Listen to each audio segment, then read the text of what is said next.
Hi, Lindsay. I'm so glad to have you here today. We are going to have a conversation about the importance of paid family leave and what that means to Iowa voters as they head into the voting booth. Early voting has started in Iowa. Some people have already cast their ballots on Monday. I know I had friends who wanted to be the first in line. Yeah. But for those of you who don't know, this is Representative Lindsay James, and she is a representative from the Dubuque area, House District 99. Lindsay, do you want to say a little bit? Yeah. Well, hello, everyone. And Amy, thank you so much for having me on. This is such an important topic of conversation. And I'm literally listening to my kids' little feet pitter patter. I'm doing online school with the kids, working mom life. So just a reminder every time I hear those feet hit the floor in the hall, how important this conversation really is. There are a lot of moms who need and want to work out there and have a lot of barriers. So grateful to be a part of this conversation. We'll get into that, obviously. I'm Right. state representative in House District 99, just very enthusiastic about this conversation. So I represent a part of the city of Dubuque, so half of the city of Dubuque. This election will be my second term. So I've finished my first term and anticipate returning in January, which I'm very excited about. Great. Lindsay, thank you for all the work that you do on behalf of Iowans and Iowa families. We appreciate your voice in Des Moines. We know that our nation and our families are strong when we have time with our families, whether that's at the beginning, the birth of a child, the adoption of a child, or at the end.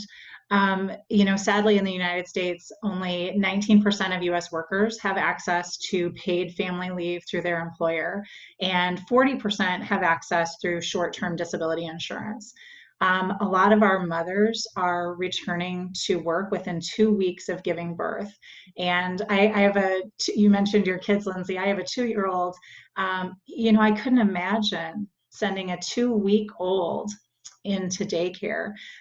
But that's a challenge that many families face because, we know we have FMLA, and oftentimes that, guarantees that you get your job back, but there's not a paycheck in there for families. So we really want to talk about paid family leave, what that looks like and what that means for our working families. So with the election coming up, Lindsay, why do you think it's important for us to support candidates who have a paid family leave plan? Well, I think, you refer to your own children, we refer to our own experiences. I think that there are so many families out there who deeply resonate with the challenges and the barriers that working families are facing, especially around work and affording care. Good quality, affordable care is a major barrier. And we're putting a lot of families in impossible choices. The mom who has to figure out how to get her child into care after 2 weeks after giving birth. And so it's an issue that is universal for most families across the country. And in particular in Iowa, we have a lot of challenges. And so I think this is one of the issues that you want to be very clear on when you go into the voting booth. Who is going to help support working families and who is going to remove these barriers that men and women alike are facing? Yeah, and my own personal experience, I mentioned I have kids. I was a public school teacher for 18 years, and we didn't have built-in maternity leave in the public school system. And you probably know many people who don't have that either. So we had to save our sick days. And I kind of joke that in that third and fourth year of teaching, you have a lot of teachers who leave because they finally banked enough days to be able to use it for maternity leave. My last year of teaching, I ended up caring for my dad who was sick. He was dying of cancer. So when we talk about paid family leave, it isn't just at the beginning of life, but it's also at the end of life as well. My dad was diagnosed in his 60s, and at this stage in my life, I never expected to be caring for an ill parent. It just wasn't something I thought. We think our parents will be around for quite a while, but my husband and I were driving from Cedar Rapids to Rochester to take him to care and to get chemo and different treatments. And it was 6 hours round trip. And we burned through our sick days, we burned through our personal days. it wasn't feasible for us to keep doing that. So I ended up quitting my job so that I could help care for my dad, because we needed to do that. It was just something that we had to do. And I think there are a lot of families who are put in that situation. They want to provide care for their elderly, ill, aging, dying parent, and they have to decide if they can work or if they can't work. And like I mentioned, paid family leave in this situation would have helped us. It would have given us a safety net, because FMLA, it's there, it protects your job, but it doesn't keep your lights on and it doesn't pay the bills. So this is something that, it's a really important topic for me as well. And I think many families, especially during the time of COVID, there's a lot of uncertainty with illness and leaving work. Um, with your constituents, Lindsay, are you seeing that with COVID? Are you seeing people who are concerned about taking time off and paid family leave? Yeah, certainly. I think that, a global pandemic will put into sharp contrast the painful realities that people are facing around this question and this issue. And certainly families who are taking care of a loved one who has COVID, the sickness and the recovery itself can be quite extended. I'm talking to constituents who, cannot return back to work, not because they're, contagious. It's because they can't physically get out of bed, for somewhere upwards of 6 weeks. I had a young, healthy 29-year-old, 6 weeks out of work, who said that the only thing he could focus on in the day was to sleep and then wake up to feed himself a meal and then go back to bed to recover. Wow. So now this is a single young man. Imagine the moms, the dads, or the families who are caring for a loved one who, has, a family member who has health conditions or great health needs as well. So COVID and just all of the barriers are really coming into, stark contrast to this election cycle. So again, very important reason why we need to be thoughtful about where our candidates stand as it relates to paid family leave. What do you think that a federal paid family leave program would mean to your constituents? Well, let me tell you, I just love to tell you a little bit about some, unique realities here in the city of Dubuque. So we have in the city of Dubuque, 76% of single female heads of household with a child under the age of 5. So I'll say that one more time. Single female heads of household, child under the age of 5. 76% are in poverty or on the brink of poverty. So these are women who need and want to work, but are, having to make impossible choices, which you alluded to earlier, Amy, about when to go back to work and can they save up the amount of sick days and how do they provide. Now, the cost of childcare, average cost of childcare in the state of Iowa is between $9,000 and $10,000 a year. So you can imagine if, you're on the brink of poverty, you are having children that are going to require care and your work needs you. If you're single mom, you have to go back to work to sustain Right. your, housing and utilities and food and transportation. And so when you think about that in combination with low wages, we have overall our minimum wage is $7.25 an hour. That's just over $15,000 a year. If you think about that, and then $9,000 for the cost of childcare, that leaves $6,000 left for some of these moms to be able to afford an apartment and food on their table. These are moms who are struggling to buy their kids a birthday gift Right. on their birthday. They are moms who are struggling to get a winter coat. They're moms who are struggling to, take their kid to a movie. Yeah. So these are all challenges that, these are statistics unique to the city of Dubuque, but we're seeing it across the state and across the country.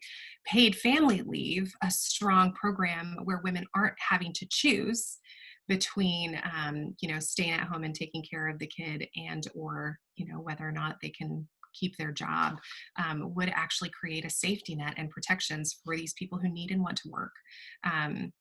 70% of women are still, even in a very progressive society, they're still bearing, the majority of or I think it's 70% women are bearing 70% of the household work. So that's care of children and care of aging elder adults. So not only would paid family leave really be a significant support structure for women, but it also would be for families as well. So it's certainly an issue in the city of Dubuque and across the state.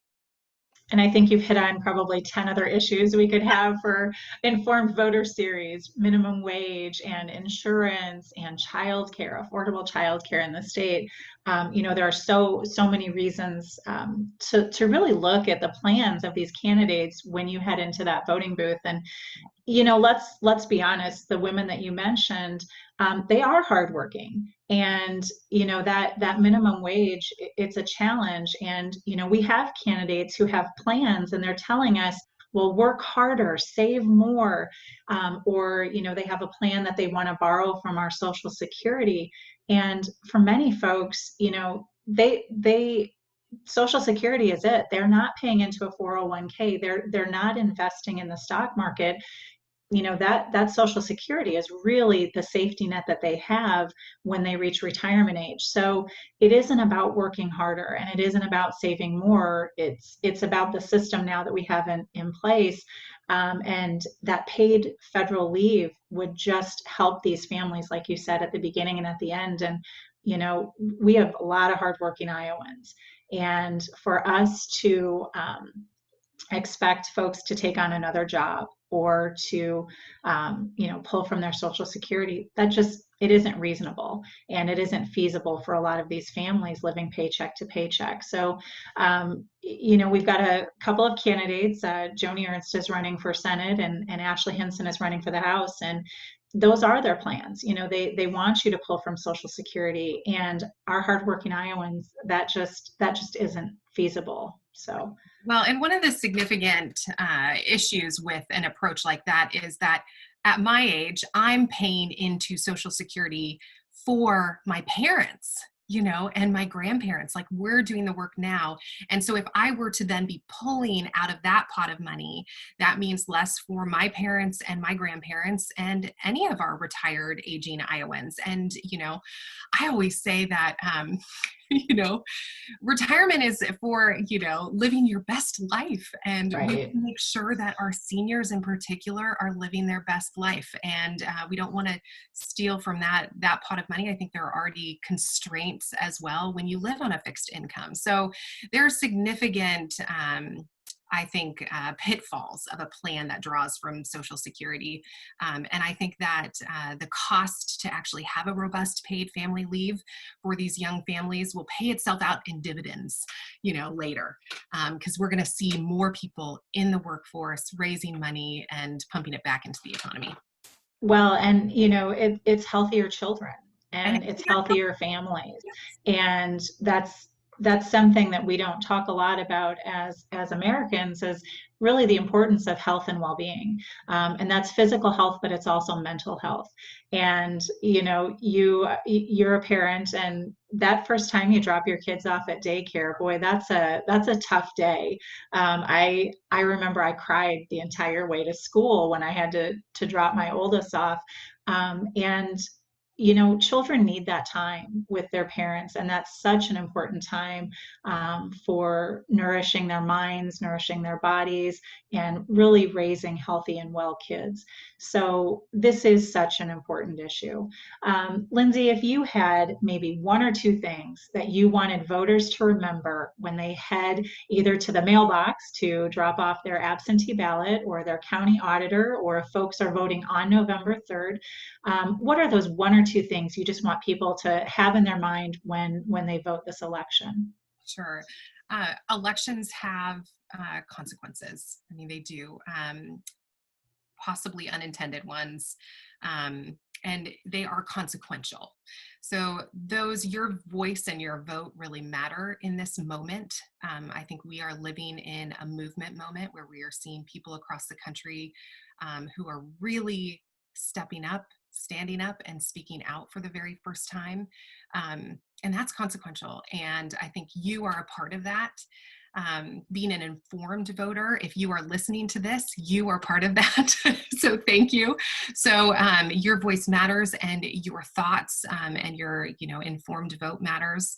And as it relates to this particular topic, strong families equal strong communities. And we want to continue to build a strong Iowa and make sure that everyone is thriving. Paid family leave is vital when it comes to that conversation and that reality. So make sure you're voting for the candidate who has the best paid family leave plan. Lindsay, thank you so much. And I honestly could not have said it better. Our strong families, our strong communities, and a strong state of Iowa. And that's what we want. Yes. That's what we all want. So thank Yes. you, Lindsay. And thank you to those who are watching and listening. And remember to vote. It's just so important. Thanks. Vote early and vote often. Okay.